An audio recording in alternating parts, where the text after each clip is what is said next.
So hey guys, this boy Manoj Maan from NIT-HMR और आज हम आपके लिए लेके आए हैं चैप्टर 1 के वीडियो सॉल्यूशन। तो आइए अब चलते हैं हमारे कोड एडिटर में और उड़ाते हैं इन प्रॉब्लम्स को। तो जैसा कि आप देख सकते हैं कि हम पहुंच चुके हैं अपने कोड एडिटर में और पढ़ते हैं सेकंड प्रॉब्लम को। तो सेकंड प्रॉब्लम में दिया गया है write a program to convert the meter into kilometer and meter into centimeter in which the value entered is in meter by default. तो हम सबसे पहले एक फ्लोट टाइप का वेरिएबल बना लेते हैं जिसमें हम स्टोर करेंगे वैल्यू जो कि यूजर एंटर करेगा। तो उसका नाम रख देता हूं मैं m। अब स्क्रीन पर डिस्प्ले होना चाहिए enter the distance in meter. तो उसको डिस्प्ले करवाने के लिए हम यूज करेंगे प्रिंटफ फंक्शन का।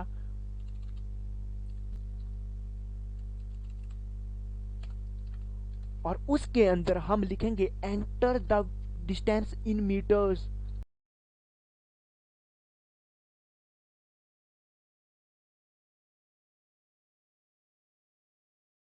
तो अब यूजर से इनपुट लेने के लिए हम यूज करेंगे स्कैनफ फंक्शन का।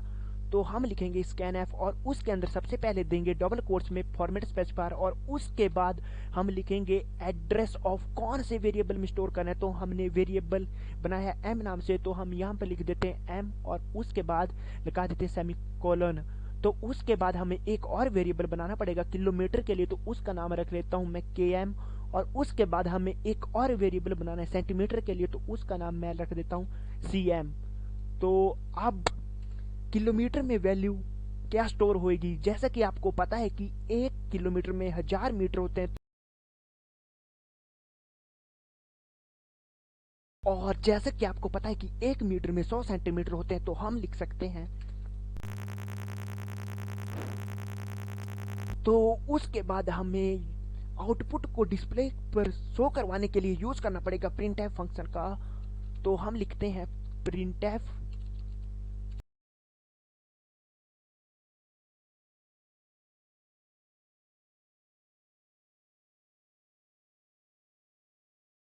तो जैसा कि आप देख सकते हैं कि हमने प्रिंटफ फंक्शन में लिखा है the distance in kilometre is percentage F and the distance in centimetre is percentage F. और उसके बाद लिखा किलोमीटर और सेंटीमीटर। ये जो हमने सबसे पहले परसेंटेज एफ लिखा किलोमीटर के बाद यहाँ पर किलोमीटर की वैल्यू स्टोर होएगी यानी कि डिस्प्ले होएगी। और उसके बाद सिमिलरली सेंटीमीटर के जो बाद हमने लिखा परसेंटेज एफ उसके प्लेस पर सेंटीमीटर में जो वैल्यू असाइन होएगी वो स्टोर होएगी।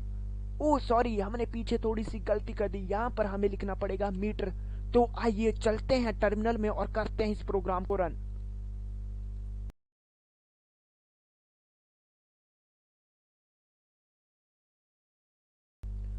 तो सबसे पहले आपको कमांड देनी होती है जीसीसी।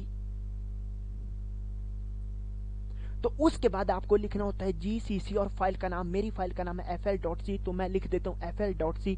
उसके बाद आप एंटर दबाएं, उसके बाद आप ए दबाएं और देन टैब। आप इसको अपने हाथों से भी लिख सकते हैं लेकिन टैब दबाने से ये ऑटो कंप्लीट हो जाता है। उसके बाद आप एंटर प्रेस करें तो यह बता रहा है enter the distance in meters, या मान लो कि आप लिखते हैं 2, तो यह बता रहा है कि डिस्टेंस इन किलोमीटर इज जो भी, और बाद में बता रहा है डिस्टेंस इन सेंटीमीटर इज। तो आपने सेकंड प्रॉब्लम को सॉल्व कर लिया। तो ये तो थी कुछ टट्टू सी प्रॉब्लम, तो आगे आने वाली प्रॉब्लम्स को आप खुद सॉल्व कीजिए। तो अब मिलते हैं अगले वीडियो ट्यूटोरियल में और हम स्टार्ट करेंगे चैप्टर 2। तो इसी के साथ अब मिलते हैं अगले वीडियो ट्यूटोरियल में, तब तक के लिए बाय, जाओ और फोड़ो।